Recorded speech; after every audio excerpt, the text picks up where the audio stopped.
Então, Esdras capítulo 6, nós faremos a exposição de todo o capítulo, mas eu farei a leitura nesse momento só até o versículo 12.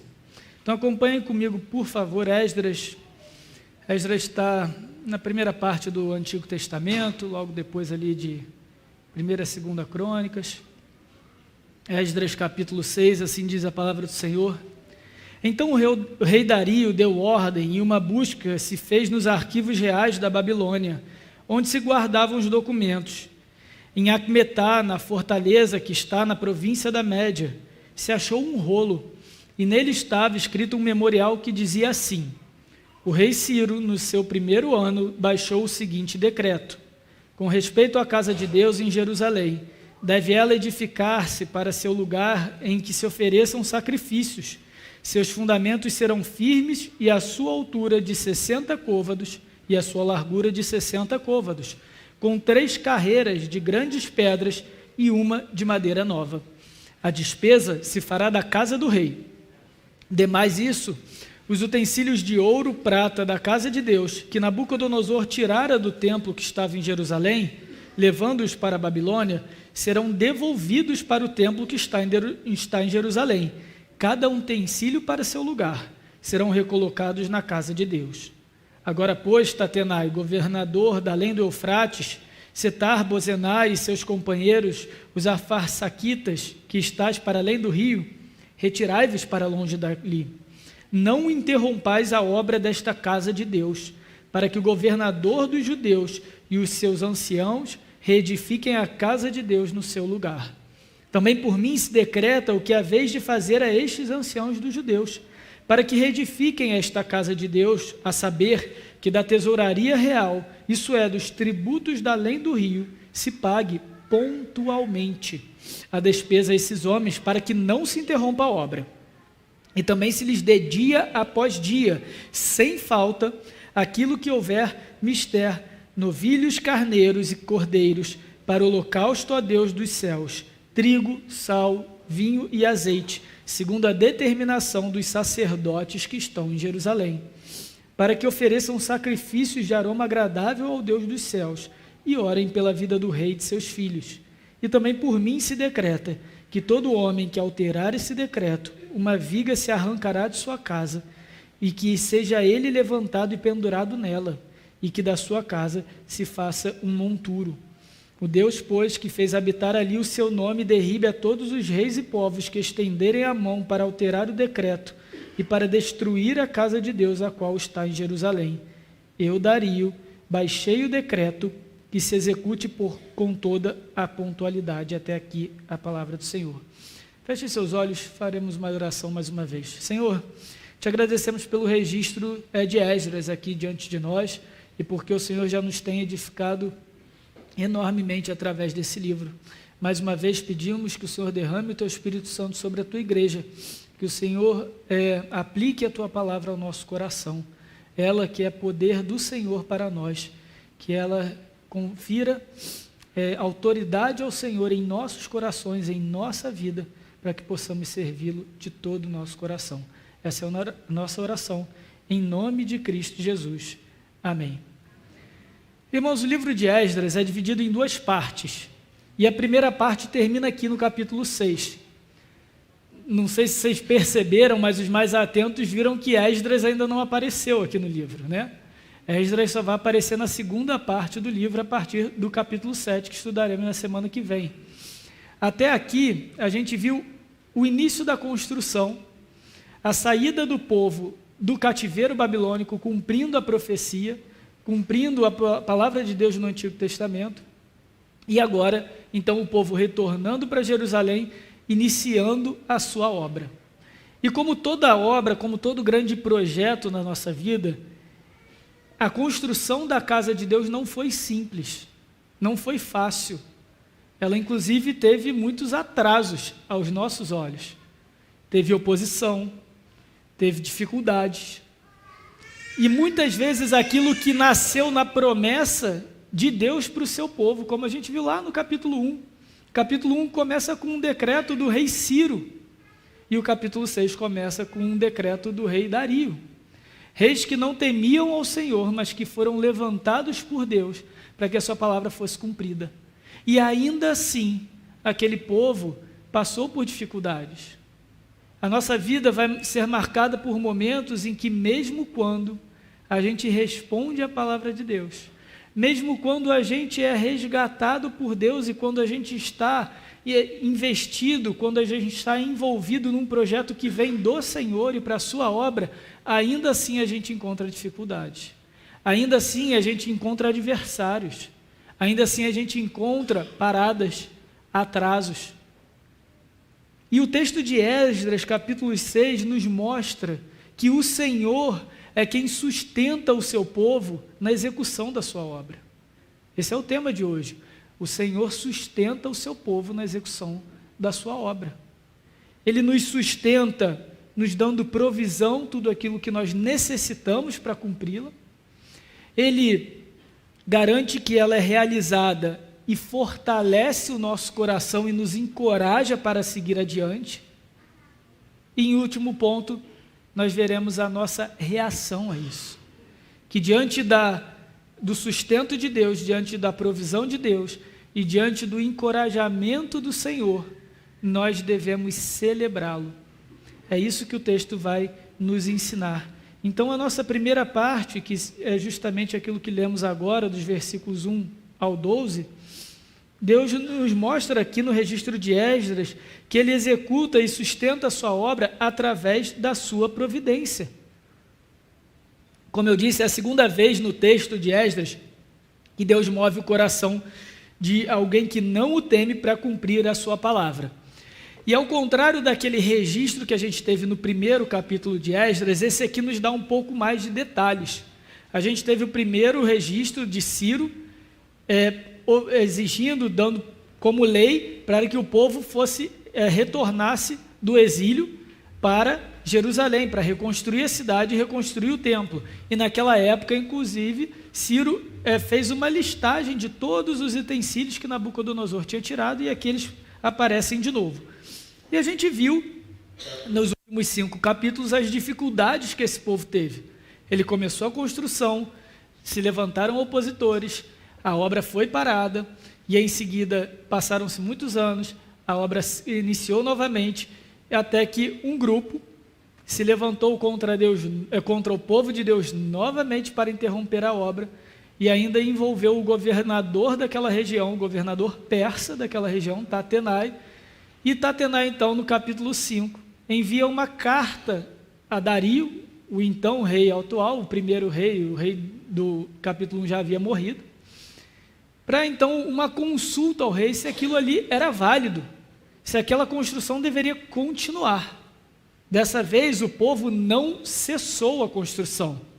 Impelido, fortalecido pela palavra dos profetas Ageu e Zacarias, eles continuam a obra, mesmo com a oposição, mesmo com adversários tentando colocar contra aquele projeto, tentando se colocar contra aquele projeto. E aí então a gente tem a resposta agora oficial como documentado aqui na Bíblia, de Dario. E é interessante aqui que no versículo 4, o texto nos diz que todos os custos daquela casa viriam da casa do rei. Irmão, se a gente olha humanamente falando, a gente poderia dizer o seguinte: caramba, agora que aquele povo está assim de novo, ouviu os profetas, está envolvido na obra, está envolvido ali no cumprimento da palavra, construindo a casa de Deus, surge mais adversários, por que Deus permite isso? E como eu falei, às vezes, em alguns momentos da nossa vida, a gente passa por esse mesmo questionamento. E a gente se questiona, assim, por 2 motivos. Primeiro, porque a gente tem uma visão limitada da realidade. A gente não consegue enxergar a história como um todo. A gente não consegue enxergar Deus trabalhando na sua totalidade para cumprir a sua vontade. É fácil a gente olhar agora para o registro de Esdras e concluir aquilo que a gente vai concluir no final do sermão. Mas coloquem-se no lugar do povo de Deus, que já haviam passado tantos anos no exílio e retornam com dificuldade, uma viagem de mais de 1.000 quilômetros de distância, com muita luta conseguem, encontram oposição local, começam a construção, param, e agora de novo adversários, e ainda envolvendo o rei da Pérsia.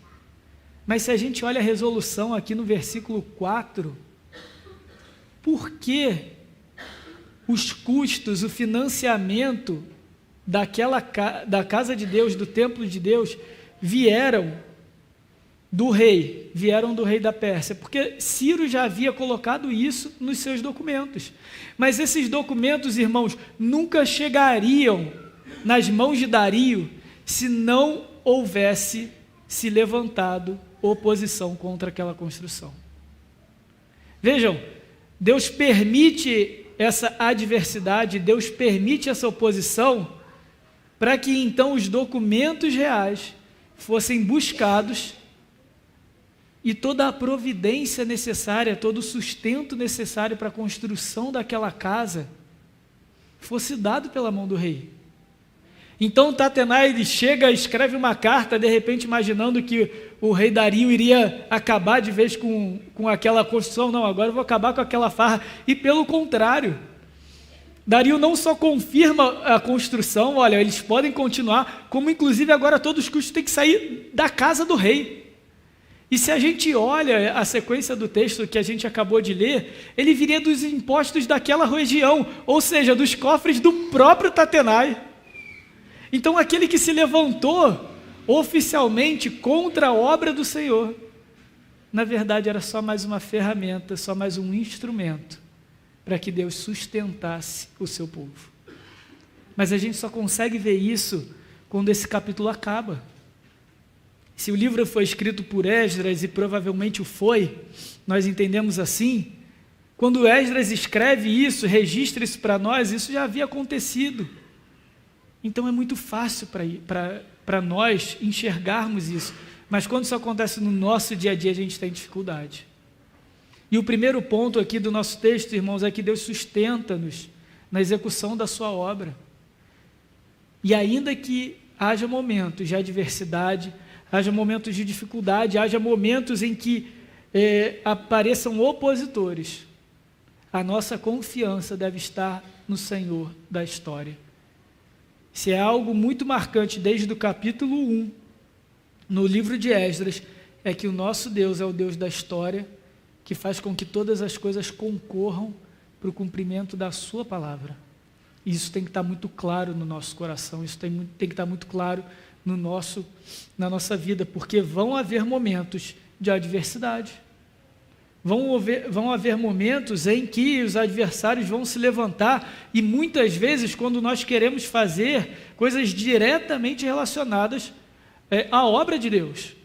Às vezes é quando a gente começa a se envolver num ministério da igreja, ou quando a gente começa a finalmente ter coragem para pregar o evangelho no nosso local de trabalho, ou quando a gente resolve mudar a rotina da nossa vida e da nossa vida familiar, para que a gente insira momentos devocionais, insira momentos de culto familiar, e aí que as dificuldades surgem. E a nossa primeira pergunta é: caramba, eu não estou fazendo a vontade de Deus, não era para ficar tudo mais fácil? Não necessariamente, porque a gente não vive num mundo equilibrado, a gente não vive num mundo desequilibrado, caótico, por conta do pecado. E nem sempre as coisas, as circunstâncias vão seguir de forma tranquila como nós gostaríamos que elas seguissem, mas isso não significa que Deus está menos no controle por causa disso. Até mesmo a oposição Ele pode levantar a seu favor. Então, Deus utiliza aquela oposição de Tatenai, aquela consulta oficial, para então assegurar que os recursos viriam da casa do rei. Mas não é somente isso, é uma provisão, sim, daqueles recursos financeiros, mas também uma provisão de condições para a obra. Porque olha que interessante, o versículo 10, para que ofereçam sacrifícios de aroma agradável a Deus dos céus e orem pela vida do rei e de seus filhos. Aqui no versículo 10 a gente vê claramente que a intenção de Dario Não era uma intenção porque ele adorava a Deus, porque ele amava a Deus. Era comum na política persa o rei prestar homenagens a todas as divindades da terra. Ao contrário dos babilônios, que queriam impor a sua religião na terra, os persas permitiam que as províncias adorassem os seus próprios deuses. Isso era um entendimento persa de que, assim, o rei da Pérsia seria abençoado e favorecido pelo maior número de divindades possível. Então a gente vê aqui claramente que não há nenhum arrependimento na parte de Dario. Não há nenhuma conversão, a gente não pode ser ingênuo nisso. Há um interesse muito claro, inclusive versículo 10 ele diz, olha, eu vou, inclusive garante tudo que eles precisarem, tudo que os sacerdotes judeus precisarem para eles fazerem os sacrifícios deles e servirem o Deus da casa de Deus. Agora, não é para esquecer de orar pela vida do rei e de seus filhos. Não esquece de mim. Me acrescenta lá na corrente de oração. Isso, irmãos, em nenhum modo invalida o poder de Deus e a ação de Deus para cumprir a sua palavra. A Bíblia é muito clara, é muito transparente ao nos ensinar que todos estão sob o governo de Deus, inclusive aqueles que fazem coisas erradas pela motivação errada, como Tatenai, e aqueles que fazem a coisa certa pelo motivo errado também, como Dario, para tentar se beneficiar religiosamente. Mas isso não importa, porque Deus está acima de todos os homens, de todos os governantes, de todos os reis, e todo o poder, toda a autoridade que existe nessa terra só existe com um único motivo, para servir o Senhor e a sua vontade. Qual é o nosso papel? É confiar nesse Deus.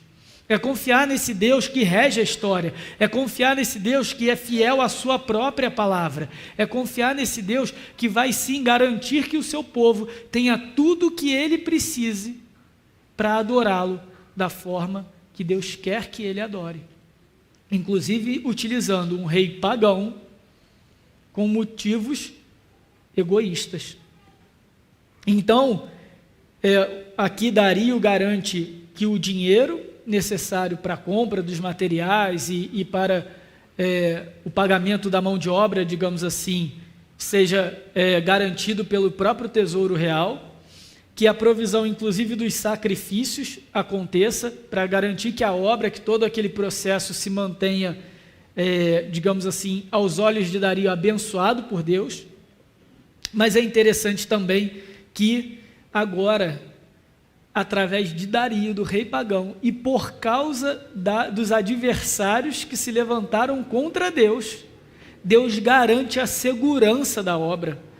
Vejam no versículo 11 e 12, também por mim se decreta, que todo homem que alterar esse decreto, uma viga se arrancará da sua casa, e que seja ele levantado e pendurado nela, e que da sua casa se faça um monturo. Em outras palavras, qualquer um que mudasse a palavra do rei, ou seja, tentasse alterar, impedir que aquela obra continuasse e se seguisse naqueles termos, manipulando a informação do rei, uma viga, um pedaço de madeira ia ser retirado da sua casa, e essa pessoa ia ser morta publicamente naquele pedaço de madeira, e a sua casa então ia ser destruída. Monturo aqui é como se fosse uma pilha de entulho.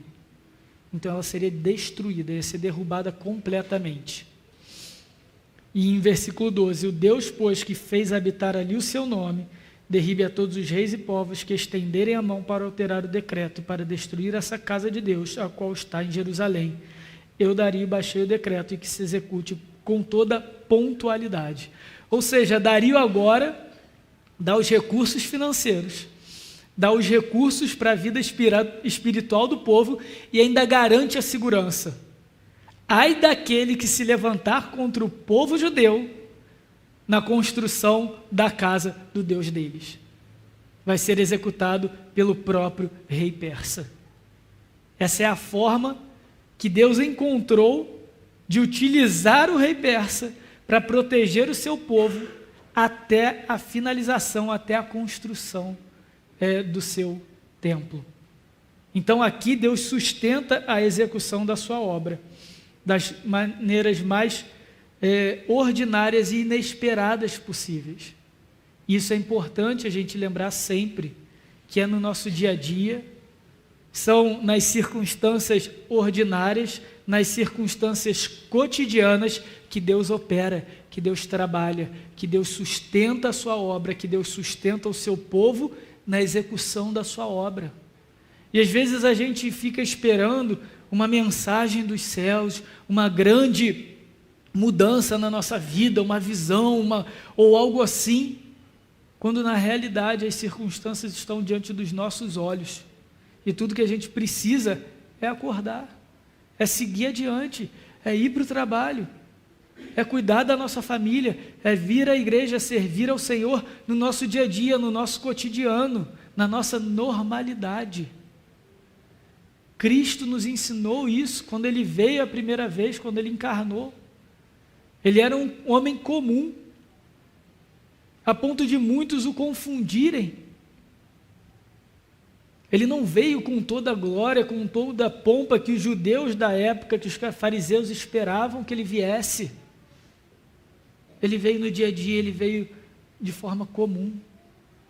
E assim Cristo também nos ensina a não andarmos ansiosos com coisa alguma, porque aquilo que é o mais básico, aquilo que é o mais cotidiano, aquilo que é o mais trivial, Deus nos dá como sustento, assim como Ele sustenta as aves do céu, assim como Ele faz crescer os lírios do campo sem que ninguém perceba, assim Deus faz na nossa vida, no dia a dia. Cabe a nós reconhecermos que o Senhor tem controle sobre todas as coisas. E quando as circunstâncias não nos servirem de encorajamento, que é a palavra de Deus que não muda, sirva de encorajamento. Que a gente se lembre de ocasiões, de situações como essa na palavra de Deus, em que Deus continua trabalhando mesmo quando o povo não percebe, e mesmo quando o povo questiona. Imagina aquele povo que mais um adversário, mais um rei se levanta contra eles, mas eles estavam firmes na palavra dos profetas. E a gente vai para o nosso segundo ponto, versículos 13 a 15. Vamos dar sequência aqui no livro, no capítulo 6 de Esdras.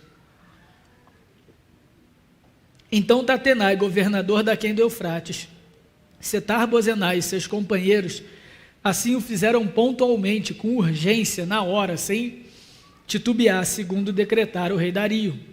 Os anciãos dos judeus iam edificando e prosperando em virtude do que profetizaram os profetas Ageu e Zacarias, filho de Ido. Edificaram a casa e terminaram segundo o mandado de Deus de Israel e segundo o decreto de Ciro, de Dario e de Artaxerxes, rei da Pérsia. Acabou-se essa casa no dia 3º do mês de Adar, no 6º ano do reinado do rei Dario.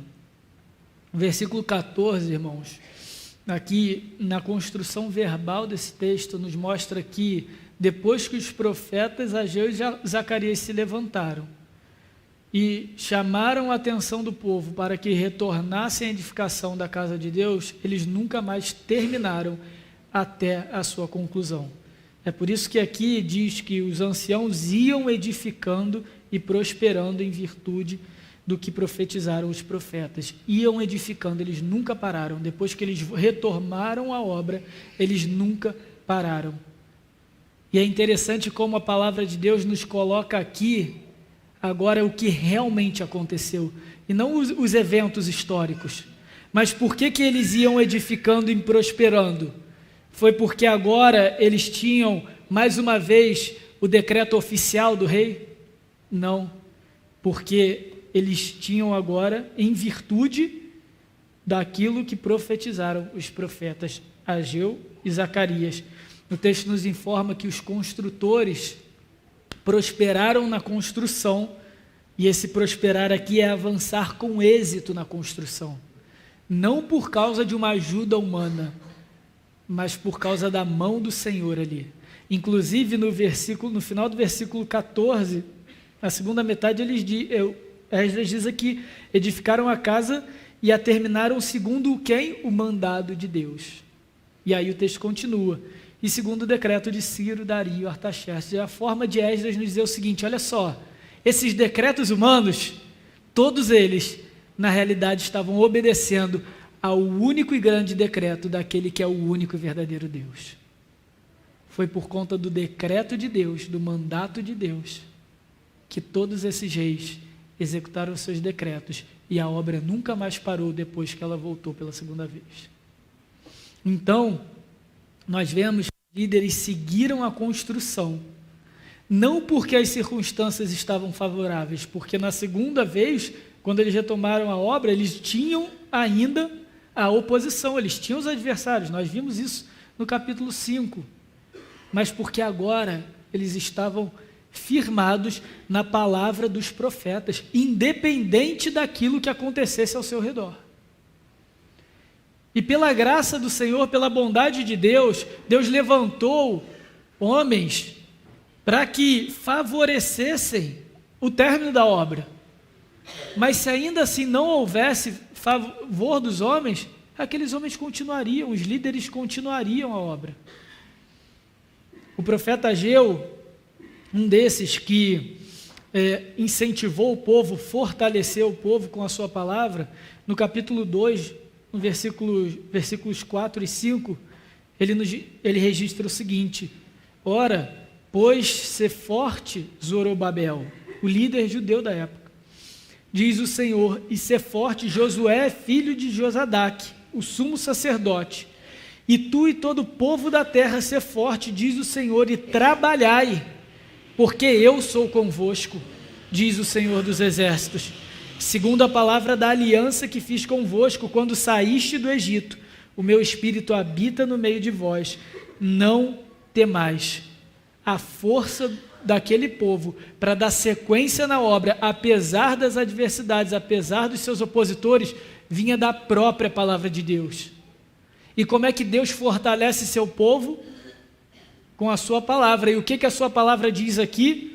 Tu e todo o teu povo da terra, ser forte, diz o Senhor, e depois o quê? Trabalhai. É isso que nos falta, queridos, muitas vezes. Quando as circunstâncias nos desanimam, falta a segunda parte. Porque, de fato, virou até um jargão evangélico. Ser forte e corajoso, não temas. Tá, mas você volta para casa e os problemas continuam. E aquilo ali parece só um slogan, parece só uma frase de efeito que não faz sentido nenhum. Não é verdade? Vamos ser sinceros? Se você chega cheio de problema, pastor, estou cheio de problema, não sei o que lá está acontecendo, isso, não sei o que fazer. E eu virar para você, meu irmão, ser forte e corajoso. Vai em paz. Gente, você vai voltar talvez pior do que você chegou. Agora mesmo que você não tem esperança. Mas olha o que Deus fala. Ser forte. Trabalhai. Não para o que você está fazendo. Às vezes as circunstâncias vão fazer a gente congelar. Às vezes a gente vai travar. Às vezes a gente vai parecer que não sabe o que fazer. Mas logo depois do forte, Deus nos chama, Deus nos convoca, Deus ordena para que a gente trabalhe. Para que agora a gente vai fazer massa, vai levantar tijolo de novo, no dia a dia de novo. Meu irmão, se não estiver fácil, seja forte. E logo depois, bota o alarme para despertar e trabalha. O Senhor vai te sustentar. E o Senhor vai te fortalecer pela tua palavra. E se no meio-dia, 11h45, um pouquinho antes do almoço, já tiver acabado o gás, já estiver faltando, olha para a palavra de novo que te fortalece. Ser forte, corajoso e trabalhai. No dia a dia, no ordinário, no cotidiano. Assim Deus abençoa o seu povo. Assim Deus sustenta o seu povo. Assim Ele fortalece a nós, seu povo, através da sua palavra. E o texto nos ensina o que é a verdadeira prosperidade. A verdadeira prosperidade não é o acúmulo de bênçãos materiais. Aquele povo prosperou e perseverou em quê? No trabalho. A verdadeira teologia da prosperidade é aquela que nos permite, a verdadeira, não a falsa. A verdadeira é aquela que nos permite trabalhar para a glória de Deus. Você quer prosperar, irmão? Deus vai te dar todas as condições para você trabalhar para a obra dele. Não para você encher seu bolso, para você aumentar a sua casa, para você ficar mais confortável na sua vida, mas para você poder trabalhar mais. Isso é prosperidade nesse texto, e isso é prosperidade para nós. É quando Deus nos sustenta. Dentro da nossa casa nós estamos aptos para continuar o trabalho, para sermos fortes e trabalharmos, independente das circunstâncias. Assim que a gente prospera. É assim que a igreja prospera. O que é uma igreja que prospera no mundo? É uma igreja que cresce, que o evangelho avança, que pessoas são convertidas, que pessoas se arrependem dos seus pecados e entregam suas vidas a Cristo, apesar das adversidades, apesar dos adversários. Essa é a igreja que prospera. Não aquela que enche os cofres, que dobra a arrecadação e constrói templos suntuosos, mas é aquela que tem as suas portas cada vez mais abertas para aqueles que entram sedentos pela verdadeira palavra de Cristo.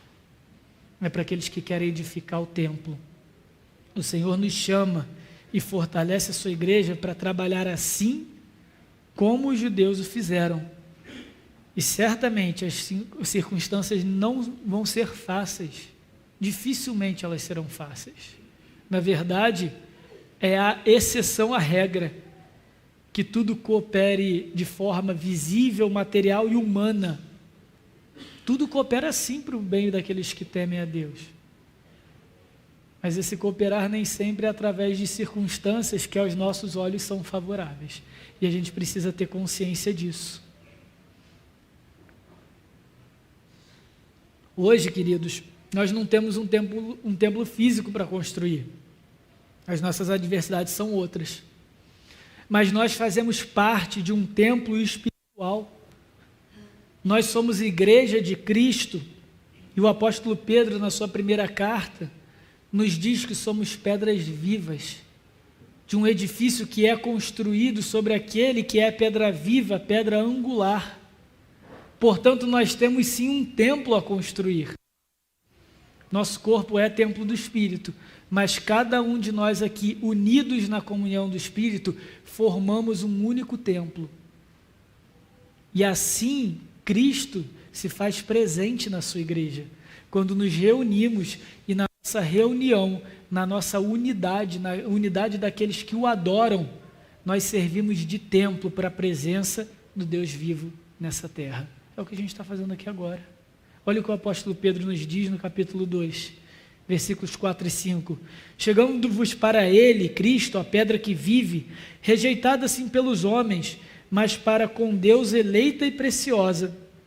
Também vós mesmos, como pedras que vivem, sois edificados casa espiritual para serdes sacerdócio santo, a fim de oferecerdes sacrifícios espirituais agradáveis a Deus, por intermédio de Jesus Cristo. Aqui o apóstolo Pedro então nos dá essa ilustração de que nós somos aquele templo construído sobre Cristo. E o que isso significa? Que tudo aquilo que nós somos, que tudo aquilo que nos mantém unidos, tudo aquilo que nos sustenta, nos é sustentado na identidade de Cristo, no poder de Cristo, na obra de Cristo. E a nossa identidade, a nossa força e a nossa execução, a nossa obra, precisa refletir o próprio Cristo.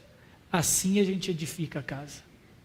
Agora, se o nosso esforço é edificar tudo aquilo que não é o templo de Cristo, se é edificar templos para nós, templos cujo o Deus principal são os nossos ídolos, as nossas finanças, as nossas carreiras, os nossos filhos, você certamente vai enfraquecer, você certamente vai se desencorajar.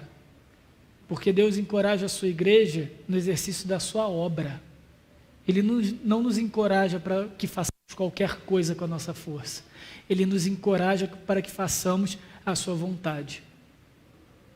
E cabe a nós um autoexame para saber onde temos depositado a nossa força e que templos nós temos construído. A depender da resposta que você der, se for qualquer coisa diferente do próprio templo de Cristo, do próprio Cristo em sua vida, muito provavelmente essa é a razão de você andar cansado, de você andar afadigado, de você andar desanimado e de te faltar forças para trabalhar, porque você está trabalhando no lugar errado. Você está gastando força onde você não deveria gastar força. Quando nós somos fortalecidos e encorajados a edificar a casa de Cristo, a edificar o próprio templo, o próprio corpo de Cristo, a própria igreja. E essas obras que Pedro fala, que obras agradáveis são essas? É o louvor a Deus. É aquilo que a gente faz no templo. É aquilo que o povo de Deus sempre fez na história. O louvou, o adorou, se reuniu como um único povo para prestar culto ao Senhor e para viver uma vida de proclamação da palavra.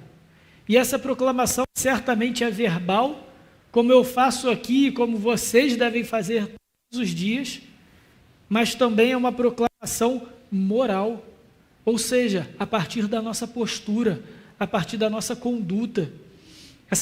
Essas obras agradáveis ao Senhor, que nascem daqueles que são pedras vivas e compõem o templo do Senhor, vem de uma vida de santidade, uma vida que torna real o caráter de Deus na sua própria conduta.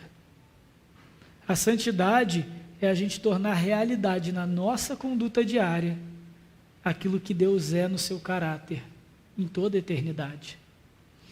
E se nós nos dizemos cristãos, mas a nossa forma de vida não mudou, a nossa conduta não é coerente com aquilo que a gente crê, nós não podemos afirmar que somos pedras vivas e parte do corpo de Cristo.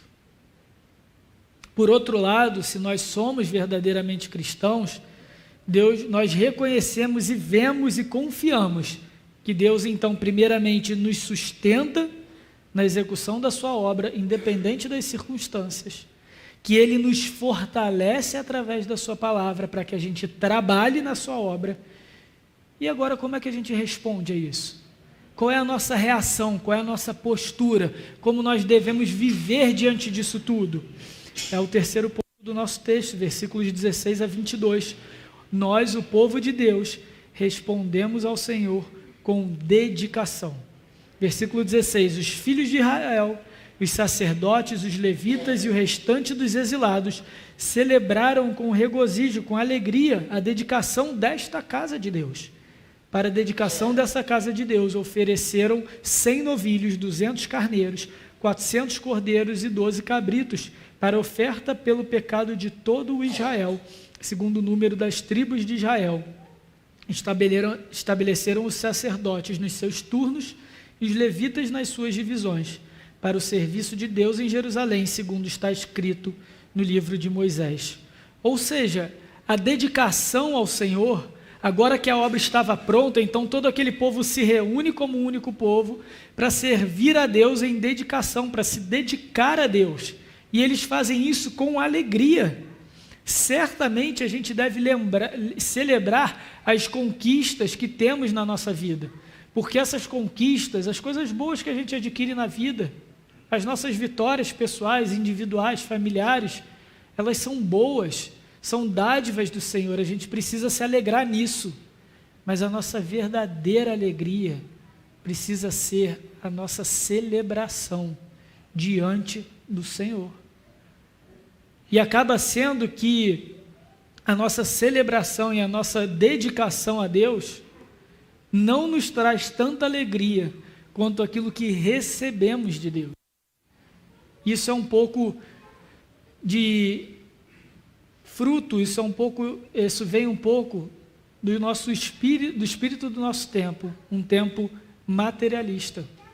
Um tempo que mede o sucesso, um tempo que mede o prazer, um tempo que mede a alegria por coisas tangíveis, por coisas mensuráveis, por coisas palpáveis, por coisas que eu posso contar, por coisas que eu posso ver. Isso faz parte do espírito do nosso tempo, isso é resultado da nossa cultura materialista. E sem perceber, a gente vive uma espiritualidade materialista, ou seja, a gente só se alegra quando a gente consegue ver, tocar, pegar naquilo que Deus nos dá.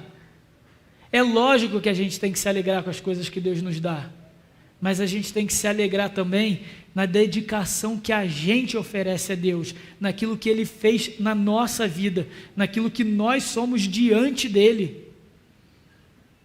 Será que a nossa alegria na presença do Senhor está condicionada à materialidade das coisas que Ele nos dá? E aí de repente a gente precisa se voltar para uma espiritualidade que vê agora quem Deus é e o que Ele fez conosco, o que Ele transformou no nosso coração, e não somente aquilo que Ele nos deu. Porque se a gente constrói uma fé, um relacionamento com Deus baseado numa relação material naquilo que Ele nos dá, o dia que Ele não nos der, ou o dia que Ele nos tomar, a nossa fé vai ser abalada. E a gente vai fazer perguntas que não nos cabe fazer e que nós não deveríamos fazer. Do tipo, onde eu estou errando, Deus? O que aconteceu? O que eu estou fazendo de errado para você ter me tirado isso? Ou para eu ter perdido isso na minha vida? Ou para eu não ter conquistado isso? Às vezes não era da vontade dele e ponto. O nosso coração, a disposição do nosso coração em servi-lo com toda a alegria, é aquilo que há de mais precioso diante do Senhor. Não aquilo que Ele nos dá. E aí sim a gente pode se alegrar, como Paulo, em qualquer circunstância. Ser grato em qualquer circunstância, tendo muito ou tendo pouco. E aí a gente consegue, com muita sabedoria, viver um texto de Eclesiastes que é muito dito em aniversário de crente, né? Há tempo para tudo, há tempo para plantar, há tempo para colher, há tempo para guerra, há tempo de paz. Gente, para a gente alcançar essa sabedoria, de viver plenamente, de viver sóbrio, seja qual for o tempo em que a gente vive, é quando a gente percebe que a fonte da nossa alegria é o nosso relacionamento com Deus, é a dedicação que a gente dá a Ele. E dedicação aqui é se colocar diante dEle como Deus para adorá-lo, e não dedicação do tipo, o meu esforço, sabe? Porque às vezes a gente confunde. Porque também na nossa cultura meritocrática, pô, cara, se dedica, sabe aquela coisa, você chega para o seu chefe, o que eu preciso para um aumento? Cara, se você se dedicar esse ano, você pode ter certeza, e a gente acha que dedicação ao Senhor é a mesma coisa. A gente tem que se esforçar muito, a gente tem que ser o melhor. Claro que a gente tem que se esforçar muito, é claro que a gente tem que ser o melhor. A gente acabou de ler, trabalhai, mas não para conseguir algo. Mas é porque Deus nos transformou em algo novo, em nova criatura. Então a gente se dedica, então a gente se esforça, então a gente trabalha para o louvor dEle. Nosso esforço tem que estar aí, não para conquistar coisas para Deus, mas para servir a Deus. A nossa maior dedicação tem que ser para servir a Deus, louvá-lo como Ele deve ser louvado. Não para fazer coisas para Ele, para conquistar coisas para Ele. A dedicação ao Senhor é feita com alegria, e não foi coincidência que nós abrimos o nosso culto com o Salmo 122, que diz, alegrei-me quando me disseram, vamos à casa do Senhor. E o Salmo no versículo 9 se encerra, por amor à casa do Senhor, nosso Deus, eu buscarei o teu bem. Qual é a motivação do salmista? Em buscar o bem, em buscar as coisas boas que vêm do Senhor, é o amor que ele tem pela casa de Deus. Aqui no Salmo 122, a casa de Deus era o templo de Jerusalém. Mas é óbvio que o salmista não tinha amor às paredes, ao templo, mas aquilo que o templo significava, que era a presença de Deus no meio do povo. Então, quando o salmista diz que ele tem amor à casa de Deus, é porque aquilo que aquece o coração do salmista, aquilo onde o seu amor está depositado, é onde ele consegue se encontrar na presença do Senhor. Nós estamos diariamente na presença do Senhor, porque Cristo nos comprou essa presença.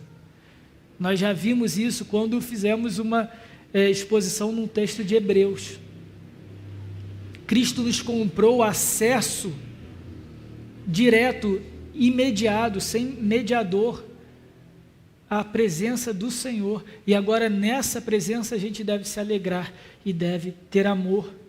E como é que tem sido a nossa dedicação? Como é que tem sido o nosso serviço a Deus? Será que a gente vê o domingo? Será que a gente vê o culto público como uma obrigação religiosa? Como uma mera oportunidade para aprender?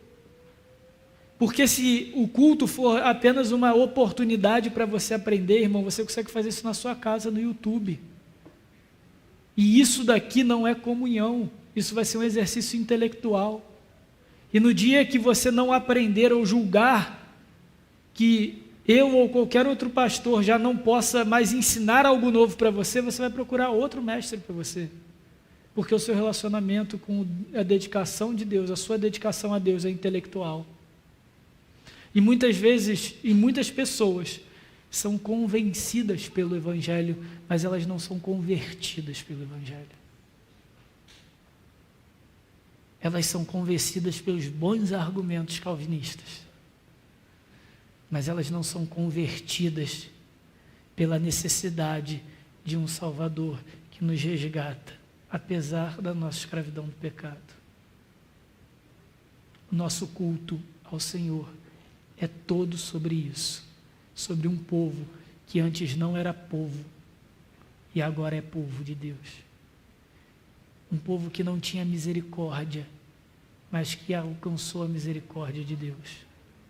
Não é à toa que eu termino a bênção assim, porque é assim que eu quero que o Senhor nos despeça, para que a gente lembre que nós somos povo, que nós entramos aqui como povo, e nós vamos sair por aquela porta como povo, e que isso seja a fonte da nossa alegria, e que isso seja movido pelo amor que temos por Cristo. Nós prestamos a culto a Deus, porque Ele nos convoca sim, porque Ele nos demanda adoração, mas em última instância porque o nosso coração agora convertido não pode fazer outra coisa senão servi-lo e adorá-lo. E a dedicação ao Senhor não pode ser feita sem arrependimento. Não é à toa que nos versículos 17 e 18 aqui, Esdras registra que a dedicação da casa de Deus foi com uma grande oferta de animais. Oferta pelo pecado de todo o Israel, segundo o número das suas tribos.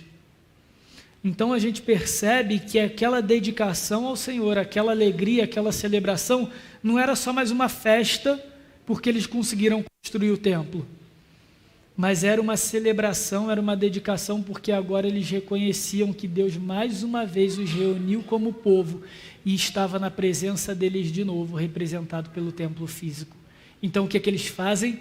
Eles reconhecem o seu pecado, se arrependem para se colocar na presença do Senhor como devem. E é assim que a gente tem que fazer dia após dia. Primeiro, o pecado nos afastou do Senhor e nos colocou como inimigos do Senhor. E o Deus Santo não nos poderia receber na sua presença quando nós ainda éramos pecadores. É por isso que Cristo morre por nós e compra o nosso acesso. E agora, comprados pelo sangue de Cristo, nós podemos então servir ao Senhor. E nós precisamos fazer isso diariamente.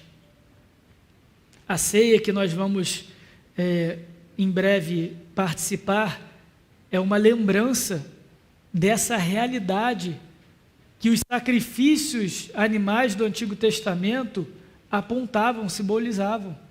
A realidade de que o pecado é passível de morte e que o Filho de Deus morreu pelo nosso pecado.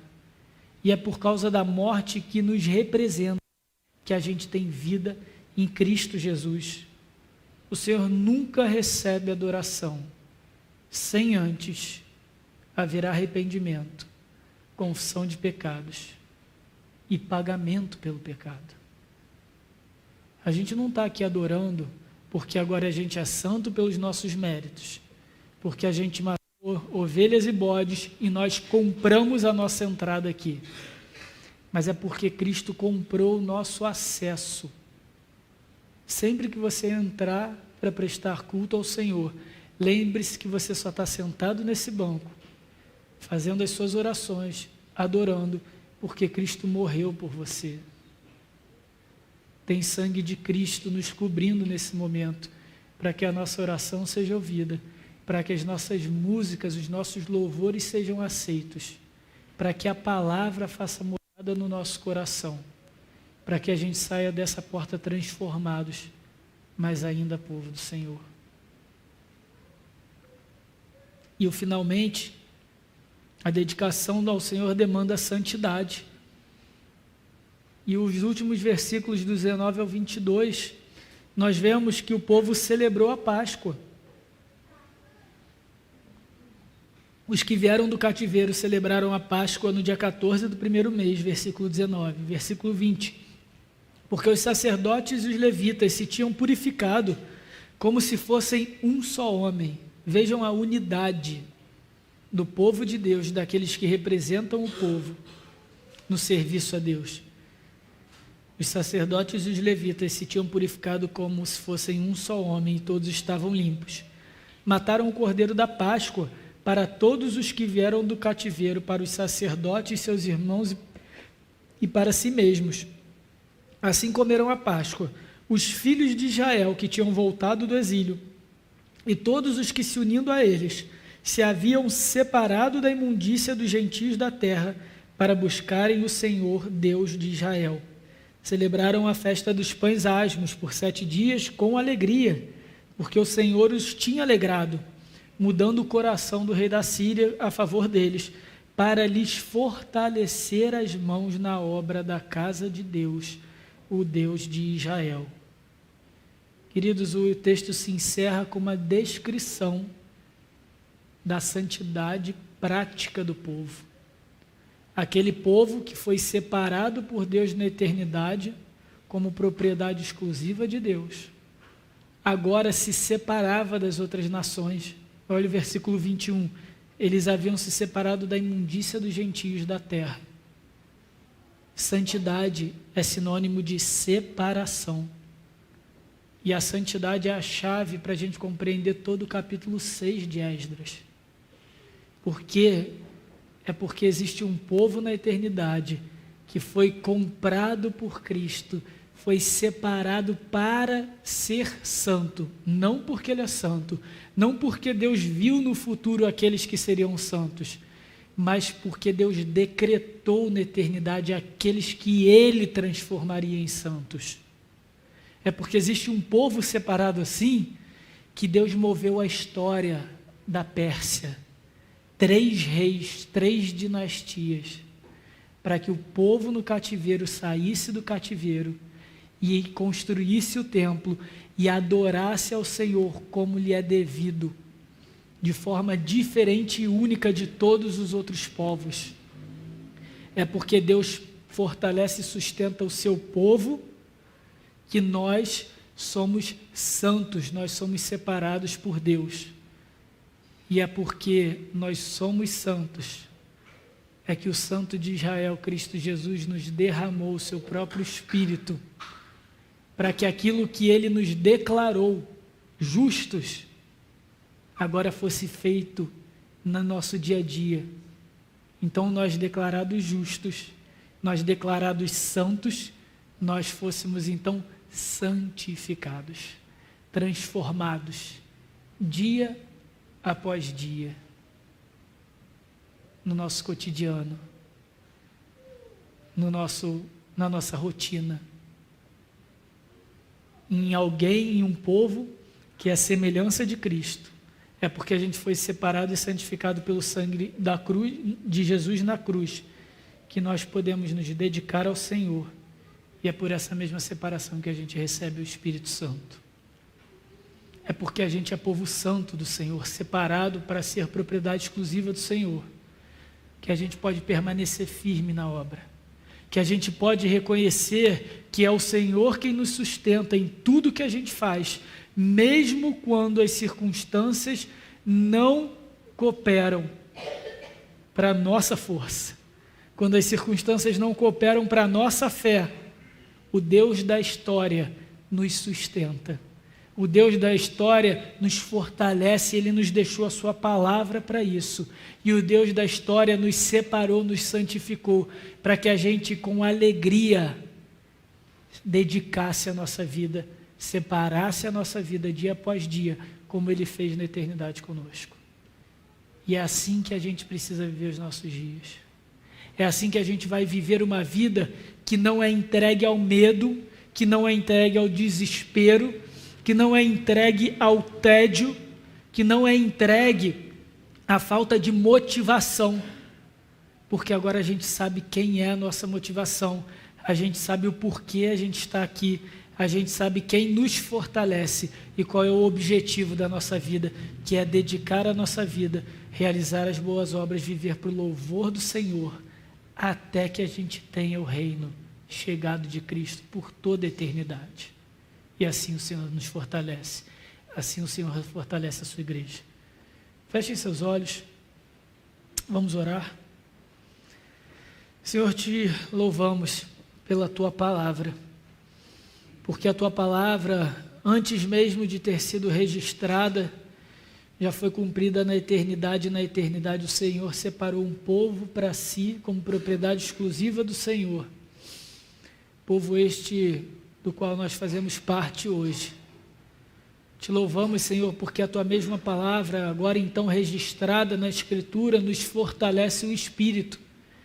E eu peço que o Senhor derrame o seu Espírito sobre a sua igreja para nos fortalecer, para nos encorajar, para que trabalhemos, Senhor, para que cumpramos a tua vontade na nossa vida, independente das circunstâncias, independente dos adversários, independente das oposições, que a nossa força venha do Senhor, que a nossa coragem venha do Senhor, que o propósito do nosso coração, a motivação da nossa existência venha do Senhor, Pai. E aqueles cujo propósito, cuja motivação, cuja força, cuja coragem ainda não residem no Senhor, que o Senhor abra-lhe os olhos, que o Senhor os separe como teu povo, que o Senhor haja com misericórdia como o Senhor agiu conosco. Senhor, receba a nossa vida como celebração, como dedicação daqueles que te amam. Mas nós reconhecemos que ainda assim nós somos falhos. Não fosse Cristo, não fosse o nosso Senhor Jesus, nos capacitando, nos fortalecendo, perdoando os nossos pecados, intercedendo na tua presença por nós, seríamos incapazes de permanecer na tua presença. Mas te louvamos pela obra de Cristo. Senhor, por isso fortalece a tua igreja, para que as nossas obras sejam agradáveis aos teus olhos. Faça-nos prosperar na tua presença, mas naquilo que te agrada, no trabalho, no cumprimento da tua vontade na história, que a tua igreja cresça, que a tua igreja prevaleça sobre o inferno, porque assim é prometido na tua palavra. E o Senhor faça maravilhas no teu povo, faça maravilhas no meio do Senhor, não como os homens esperam, mas como o Senhor já determinou na história, maravilhas que apontam para a tua redenção, maravilhas que apontam para o retorno de Cristo, nosso Salvador, maravilhas que apontam para o reino de Cristo que é chegado e será manifesto um dia completamente, fisicamente, materialmente, por toda a eternidade, e que a tua igreja persevere nessa realidade, nessa fé. Ajuda-nos, Senhor, em nome do nosso Senhor Jesus Cristo. Amém.